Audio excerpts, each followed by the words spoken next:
Hi friends, welcome to Kokis Cooking Channel. இன்னைக்கு நம்ம சேனல்ல ஒரு சூப்பரான கருவாடு தொக்கு, நெத்திலி கருவாடு தொக்கு எப்படி செய்யுதுன்னு பார்க்க போறோங்க. குழம்பு இல்லாத நேரத்துல சட்டுன்னு இந்த மாதிரி வீட்ல கருவாடு இருந்தா இந்த மாதிரி சூப்பரா செஞ்சு முடிச்சிடலாம். இப்போ வாங்க வீடியோக்குள்ள போலாம். இப்போ பாத்தீங்கன்னா நெத்திலி கருவாடு வந்து ஒரு 150 கிராம் அளவுக்கு எடுத்துர்க்கேன். இது வந்து நம்ம ஃபர்ஸ்ட் இந்த தலையை கட் பண்ணிட்டு கிள்ளி எடுத்துட்டு அதுக்கு நடுவுல வந்து ஒரு சின்னதா கருப்பு கலர்ல ஒரு மாதிரி அழுக்கு மாதிரி இருக்கும். அதை நம்ம எடுத்துட்டு நம்ம வாஷ் பண்ண போறோம். அது இருந்தா கொஞ்சம் கசப்பு தன்மை நமக்கு கிடைக்கும். அதனால வந்து அந்த கழுத்து பகுதி கிட்ட வந்து நம்ம அந்த சின்ன கருப்பு ஸ்கின் வந்து நம்ம எடுத்துட போறோம். பாருங்க, இப்போ இந்த மாதிரி தலையை கிள்ளிட்டு அதுக்கு நடுவுல வந்து இந்த மாதிரி கருப்பு கலர்ல இருக்கும். அந்த அழுக்கை எடுத்துடணும். இதே மாதிரி எல்லாமே எடுத்துடணும். இப்போ எல்லாமே எடுத்துடலாம். பாருங்க, இப்போ எல்லாமே தலைப்பகுதியை வந்து நம்ம கட் பண்ணி எடுத்து வச்சிருக்கோம். இப்போ இது வந்து நல்ல சுடுதண்ணி காய வச்சு அதில் வந்து நம்ம ஊற்றி ஒரு 5 நிமிஷம் நம்ம அப்படியே விட்டுருவோம். விட்டுட்டு அதுக்கப்புறம் வந்து நல்லா ஒரு 3-4 தடவை கழுவி எடுத்துக்க போகிறோம். பாருங்கள், ஃபஸ்ட்டு வந்து ஒரு நல்லா ஸ்பூனில் கலக்கி விடுங்க. அதுக்கப்புறம் கொஞ்சம் வெதுவெதுப்பான தண்ணி ஆனதுக்கப்புறம் நம்ம கை வச்சு நம்ம கழுவிக்கலாம். கருவாடு வந்து ரொம்ப அழுக்காக இருக்குங்க. பாருங்கள், பார்க்கும்போதே பாருங்கள் எந்த அளவுக்கு அழுக்கு வருதுன்னு.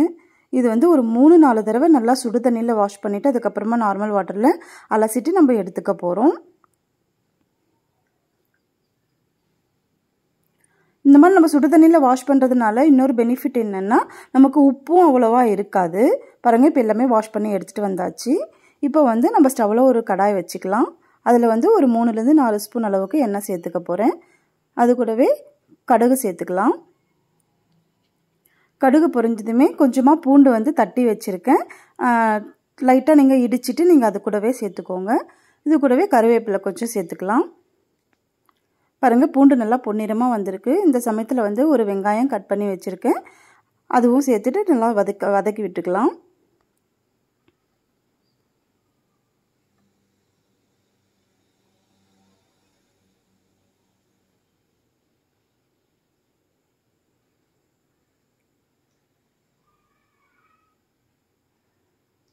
பாருங்கள், இப்போ நல்லா வெங்காயம் வந்து நல்லா வதங்கி வந்திருக்கு. இந்த சமயத்தில் வந்து 2 தக்காளி வந்து நான் கட் பண்ணி வச்சுருக்கேன். இப்போ அதையும் சேர்த்துட்டு நம்ம வதக்கிக்க போகிறோம்.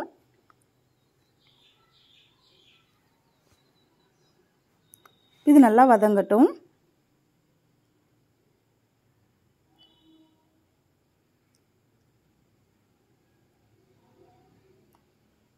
பாருங்கள், தக்காளி நல்லா வதங்கி வந்திருக்கு. இந்த சமயத்தில் எண்ணெய் நல்லா பிரிஞ்சு வந்திருக்கு.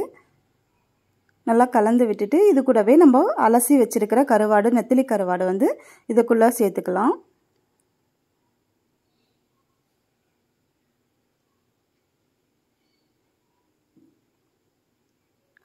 இது நல்லா கலந்து விட்டுக்கலாம். ஒரு 2 மினிட்ஸ் வந்து அப்படியே விட்டுடுவோம். இப்போது நல்லா ஒரு 2 நிமிஷம் நம்ம வதக்கிடுச்சு.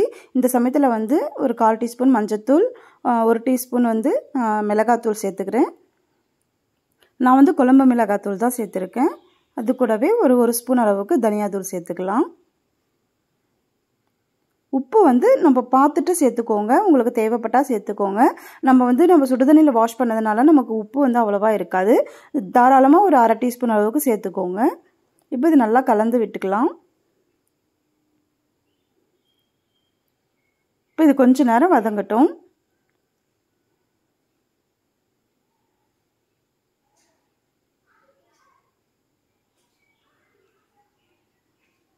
பாருங்கள், இப்போ கருவாடு வந்து ஒரு மிதமான தீயிலே வச்சு நம்ம வதங்க விட்டுடணும்.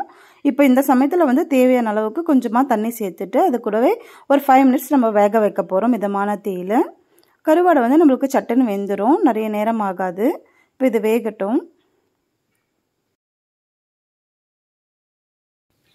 அவ்வளோதாங்க, நம்மளுடைய கருவாடு தொக்கு சூப்பராக ரெடி ஆகிடுச்சு. பாருங்கள், நல்லா வெந்து அந்த எண்ணெய்லாம் பிரிஞ்சு வந்திருக்கு. தக்காளி வெங்காயம் எல்லாம் ஒன்றா சேர்ந்து பார்க்கவே பாருங்கள் அவ்வளோ சூப்பராக இருக்குது. இது கூட சுட சுட சாதம் வடித்து நம்ம சாப்பிடும் போது சூப்பராக இருக்கும். நமக்கு குழம்பு இல்லாத டைமில் இந்த மாதிரி கொஞ்சமாக நீங்கள் செஞ்சு நம்ம சாப்பிடலாம். இப்போ இதுக்கு மேலே வந்து கொஞ்சமாக கொத்தமல்லி தழை வந்து சேர்த்துட்டு நம்ம வந்து ஆஃப் பண்ணிட போகிறோம். கருவாடுனாவே யாருக்குங்க பிடிக்காது? அதுவும் அந்த வாசனையே நம்மளை வந்து அட்ராக்ட் பண்ணும். ரொம்பவே டேஸ்டியான கருவாடு தொக்கு சூப்பராக ரெடி. இது வேறு பவுலில் மாற்றிக்கலாம். பாருங்கள், நம்மளுடைய நெத்திலி கருவாடு தொக்கு சூப்பராக ரெடி ஆகிடுச்சு. நாங்கள் இன்றைக்கி சூடாக சாதம் வச்சு நாங்கள் சாப்பிட போகிறோம்.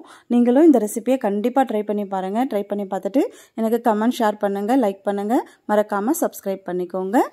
தேங்க்யூ.